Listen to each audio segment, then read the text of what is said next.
everybody? We back in the house. Two bros talking. I'm Burn. I got my brother Ben on the line. What's good? All right. What is happening? We gonna start off talking about the playoffs. Today is June 18th, 2021. Tonight we got Philly and Atlanta and Utah and the Clippers. And game's gonna be starting soon. But I want to start off with the Philadelphia 76ers and Atlanta Hawks Game 5. Now, the last time we spoke, and right at the end of the show, you was like, the biggest frauds is the Milwaukee Bucks. I beg to differ. I beg to differ. You know, I've been saying this for a long time, that I believe that the Sixers are just full of it. Like, Joel Embiid, good as he is, and he is good, one of the best big men in the league, but man, he don't have that it factor. It's something about him, and it's kind of like what you always say about Giannis. It's like, when are we gonna see y'all make that next step? Now tomorrow, the Bucks got a chance to beat the Nets. We'll talk about that in a second. But just to get back on these Philadelphia 76ers, man, I said this last time we talked to, that I think Doc Rivers is just, if it's a coach that's gonna blow it, it's Doc Rivers. But my main target that I want to talk about is Ben Simmons. There we go. Ben Simmons. Yep. In Game 5. This man played 38 minutes. He was 2 for 4 from the field. No shot. 2 for 4. One of them came in like the first quarter, like very early on. He got a dunk, and he like screamed in Capella's face. He took 4 shots. He made 4 out of 14 free throws. 9 rebounds, 8 assists. Who cares? I think he had 8 assists. Whatever. That's irrelevant. You can't be all NBA. I don't care if you all NBA defense. You can't produce like that on offense. Did you know that Curry and Embiid scored all their points in the second half of that game? And if I watched it, and if it wasn't Seth, it was Embiid. Here's my thing on. Here's an analogy for Ben Simmons. I love Fruit Loops. Okay, love them. That's my favorite cereal. I love Fruit Loops. Sometimes you just wake up in the morning and be like, bruh, man, I want a bowl of Fruit Loops. So you go to the store, you get that king size box, you come home, you get the biggest bowl you got, you get the biggest spoon, you fill that bowl up with Fruit Loops. You go to the refrigerator, and it ain't no milk. Now Fruit Loops ain't good without it. You can eat Fruit Loops out the box. It tastes good, it's sweet, but you need that milk. Ben Simmons, and if you don't got milk, what they say on Friday? Better put some water on that damn shit. You can put water on it, but it won't be a bowl of Fruit Loops. Ben Simmons is a bowl of cereal with no milk. His offense is the milk. He got length, he got athleticism, he plays great defense. That's the box of Fruit Loops. His lack of offense is the milk. So it's like, it's still good. It's still Fruit Loops. It just ain't as good as it's supposed to be. Does that make sense what I'm trying to say? Or am I just rambling? Yeah, it does. I mean, it's like, and what is a bowl of Fruit Loops in milk? It's disappointing because it's not as good as it's supposed to be. That's Ben Simmons. Like, you're a professional. He's been in the league like 6-7 years. How do you not have a jump shot? Chris Paul is the king of the mid-range. If he can walk you down to the free throw line, if he pull up, he gonna hit it. You can't develop that. I'm not saying you got to be Steph Curry or Seth Curry. You can't hit 15 feet out. And the main reason why, because you bang on Giannis all the time, but Giannis is pulling. He took 4 shots in a Game 5 playoff series tied 2-2. Like, come on, dude. Like, explain. Ben Simmons looks scared. If you, first of all, he should have a 15-foot jump shot. But okay, let's just say, oh damn, he didn't practice it. So then you should have a 8-foot jump hook. You a point guard, which means you're gonna have smaller guys on you. Normally, you 6'9", so even if they put a big dude on you, you're still athletic enough to get off a 8 to 10-foot jump hook. You should have some type of go-through move in the post. The problem with Ben Simmons is 4 shot attempts.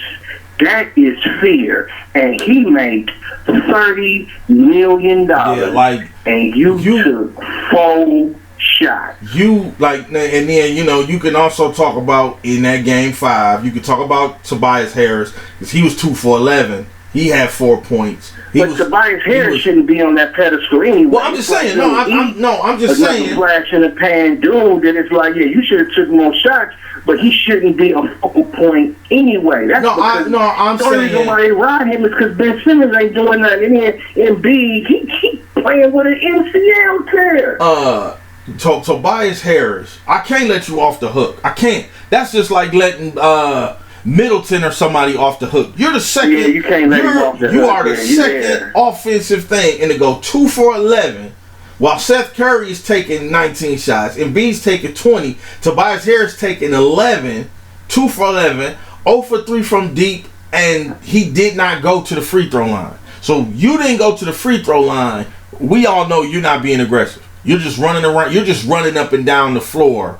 Essentially is what you're doing. And clearly they needed you. I mean, y'all had this big old lead and you couldn't get 2-3 buckets anywhere in the second half. You got Curry and Embiid scoring all the points in the second half. And I mean, man, you got to look Doc Rivers right in the face. I got this real interesting little piece here. They say in the last 2 postseasons, there have been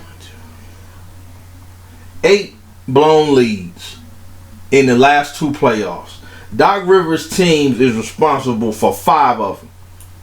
In 2020, the Clippers blew a 16-point lead. This year, the Sixers blew an 18-point lead. Last year, twice, the Clippers blew a 19 and 21-point lead. And then this year, the Sixers blew a 26-point lead. Like, bruh. And they blew a big lead in Atlanta. Game 4. Yeah. They were winning in Atlanta in Game 4, and Atlanta came storming back in that 4th quarter. And then at home, you up 26, and you just let these fools walk back into the game. And it's okay, bless Atlanta's heart, but it was Lou Williams hitting Jays who kept them in the game, and then you let the littlest dude on the court get loose on y'all. Lou Williams was the key in that second half. Yeah, Lou Williams in the 3rd quarter, he was balling. In the 4th, he hit some big J's. And like you said, like if we look at the Sixers and the Bucks, the last game, the Bucks, they got 30 out of Giannis, 38 out of Middleton, and then Holiday came through with 21. Back to the Bucks, dude. Tobias Harris, we need more than 4 points out of you. Yep. Like point blank simple. It's like, look, man, as much trash as we talk about Ben Simmons, and it's like, man, that stuff is beyond rightfully so, because you can't play point guard in the NBA and have 0 offense. But that's the way that team has been constructed. That's how that team has been successful. So that secondary 3rd level offense, it's got to come from Tobias Harris. And 4 points is just inexcusable. And then, like you said, you go down. And it's crazy because he's not even a threat. If you watch them on offense, sometimes he don't even bring the ball down. Who's that? So it's like, why are you even out here? Simmons? Yeah, Ben Simmons, sometimes he don't even bring the ball down the court. But it's like, if you're not doing that, then why are you even out here? I mean, and then you look down the roster. They played 10 people played in that game. Thibault played 23 minutes. He gave you 6 points. George Hill played 11. 2 points. Shake Milton played 12, 5 points. Dwight played 8. He didn't score. He did grab 8 rebounds. And Maxey played like 2 minutes. It's like, dude, you don't have depth. Like I said, you be talking about the Bucks squad. I take what the Bucks got over what the Sixers got. Currently constructed, yeah. Cause see, I think the Bucks are gonna win Game 7 against Brooklyn, but I think it has more to do with. It don't have nothing to do with the Bucks. I think it's got more to do with the horrible coaching job that Steve Nash is doing in Brooklyn and the fact that everybody is hurt. Because Harden is not himself, but I don't expect, even if Harden was healthy, I wouldn't expect nothing from him in a Game 7. Well, here's it. And Budenholzer did do something interesting, and I hope he continues to do it. If you notice, in the fourth quarter, Milwaukee started switching everything. They stopped trying to go over screens, and they just started switching. And then there was a couple of times when Giannis ended up on Durant. Yeah, and that slowed and he down. made that jump shot a lot harder than anybody else on the court does, because it's like Giannis, he the same size Durant, he got long arms and he got big hands, and it's like, bro, you 7 foot shooting over 7 foot is different than 7 foot shooting over 6'4". Well, and then also to that point, Giannis didn't take no threes in that game. And what we talked about, what I went off on my rant about last show, was him holding the ball and him not going. He was a lot more decisive. He played a lot more downhill, and he was a lot more effective, especially in that fourth quarter. It's like, dude, I'm not scared of you dribbling through your legs 2-3 times trying to change direction. I'm not worried about that. It's like, but when he going full speed coming at you, as soon as the man crossed the 3-point line, if he take 2 big steps, he at the front of the rim. So it's like, dude, quit all that dancing around and get the thing up. So who do you got tonight? Let's see. We got Philly, Atlanta, Utah, LA Clippers. I'm going with Philly. I'm gonna pick Philly tonight. I'm picking Atlanta tonight. Like, I think ultimately they're gonna lose the series, but I think Philly is gonna win tonight. I think I'm going Atlanta tonight, and I'm going the Clippers tonight. I really am. No, I got Atlanta tonight. I got Utah's the Clippers gonna win tonight. Because see, what everybody, this is what happened in Game 5 was the perfect storm for Panic PG, for Panic P. There was no pressure on him to ball in Game 5 because everybody was like, there's no way the Clippers are going to win. So he had no pressure. So, of course, he go for 39. Easy, no pressure. But tonight is a closeout game. Well, I still... And because they won in Game 5, now they at home, everybody is expecting them to play better. It's a closeout. Everybody is expecting them to close out. And now we will see Panic P show up. He gonna go 8 for 21, and he only gonna shoot about 5 free throws because he's not gonna be aggressive. I'm gonna go opposite. I'm gonna go the reason why I think the Clippers are gonna win, because exactly what you just said. No pressure. No, as long as Kawhi Leonard does not play, because we talked about this on the last episode. As long as Kawhi Leonard don't play, no one is gonna be. You're gonna the thinking is gonna be they lost because Kawhi didn't play. So why would that change? And in terms of pressure, the pressure's on Utah to extend the series. A lot of people think that sometimes, the pressure's on them in the closeout game. Yeah, but Utah's fighting for their life, and they on the road.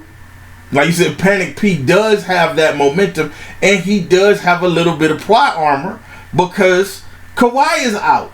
So no matter what happens to the Clippers, the consensus will be we don't know what would happen had Kawhi played, whether if they lose, but you don't have that pressure on you now. You know what I'm saying? Because it's like that level of pressure ain't there because it's there's like no expectations for them to do nothing. Now, once Kawhi got hurt, it was like, anything that the Clippers do from this point forward is butter. It's butter. It's house money, and I think I get that. And that's why I'm like, I don't think that the narrative changes. I think he can still play with that relative level of freedom because. Hey, they ain't gonna blame this on me. It's gonna be like, well, we had to finish up the series against the best team in the conference without our leading scorer, without our best player. So that's what I'm saying. I'm like, I like the Clippers tonight, and I like the Hawks tonight because I don't believe in Doc Rivers. I don't believe in him. Like I said, all these last 2 years he done blown leads. I can go back to Orlando. And, them being up 2-1 or 3 games, having big leads in series, losing them. That's where the whole blame T-Mac thing started because he couldn't win in Orlando because they kept blowing series leads. All that time with the Clippers with Chris Paul and Blake Griffin and DeAndre Jordan and Jamal Crawford and all them teams never being able to get through. The thing about Doc is he don't do it small. Doc Rivers do it big.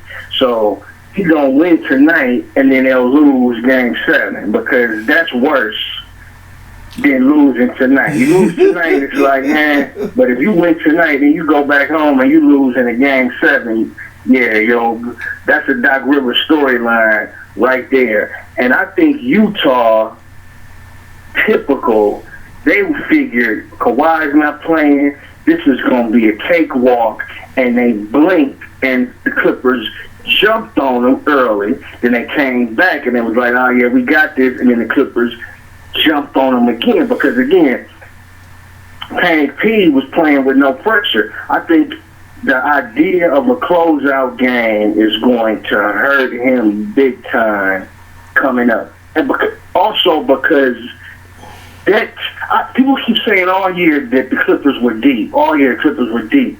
And I'm just like, where's the depth? Well, who are we talking about?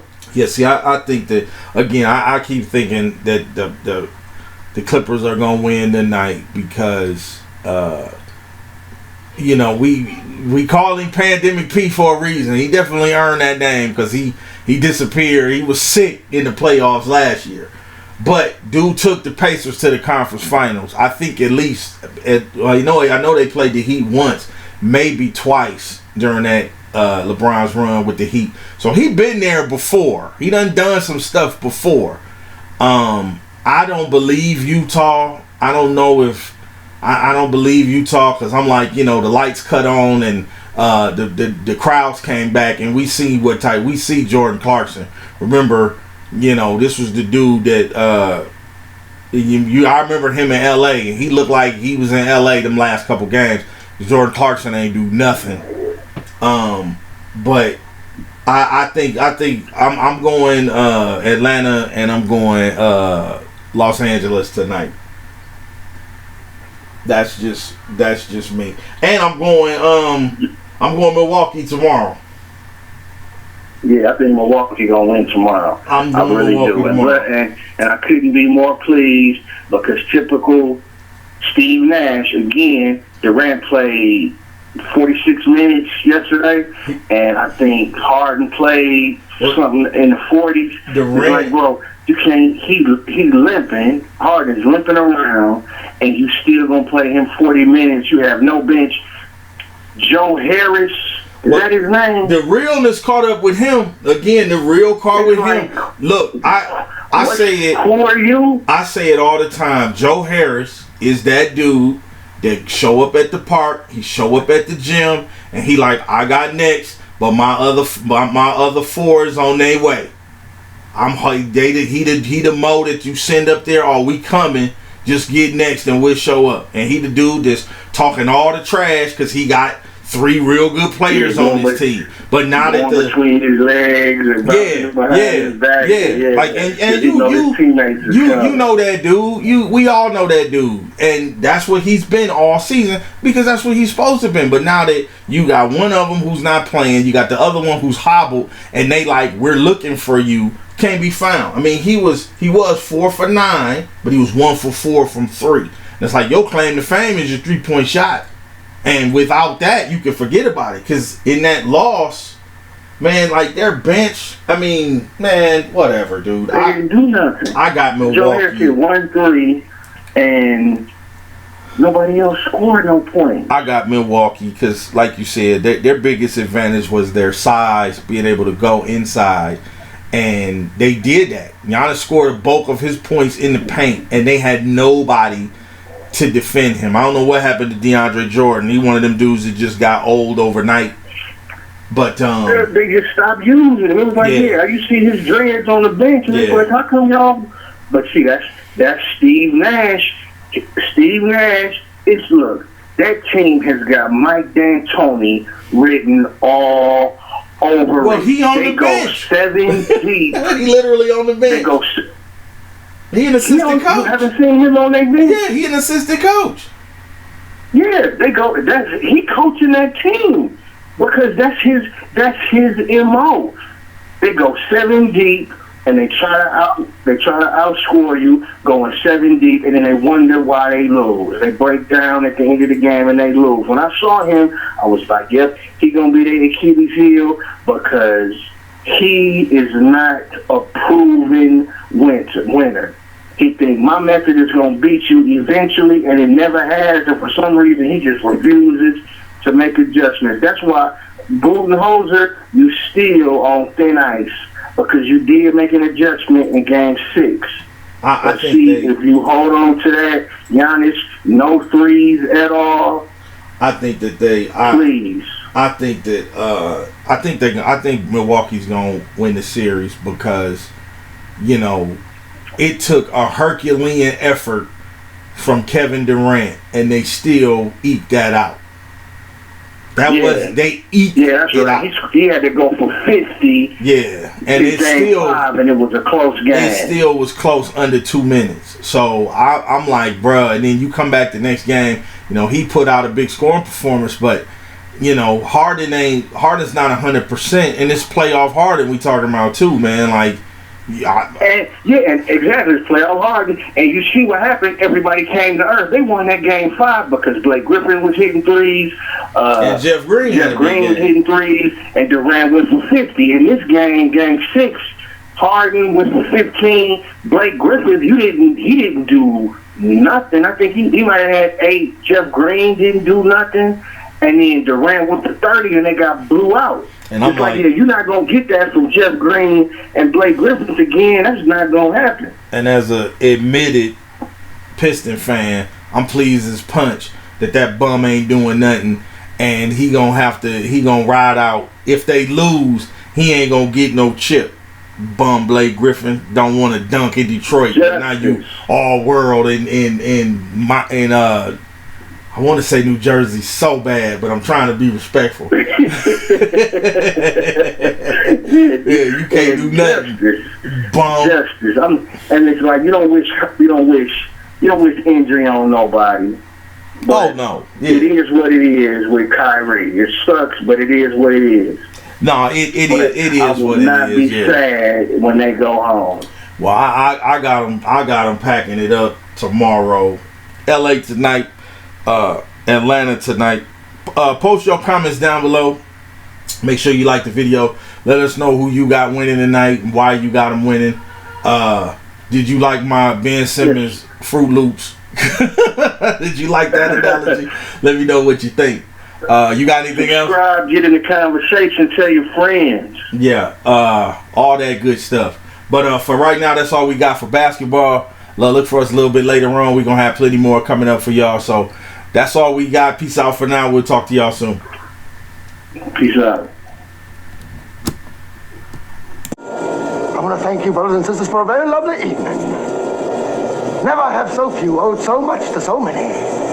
Good night.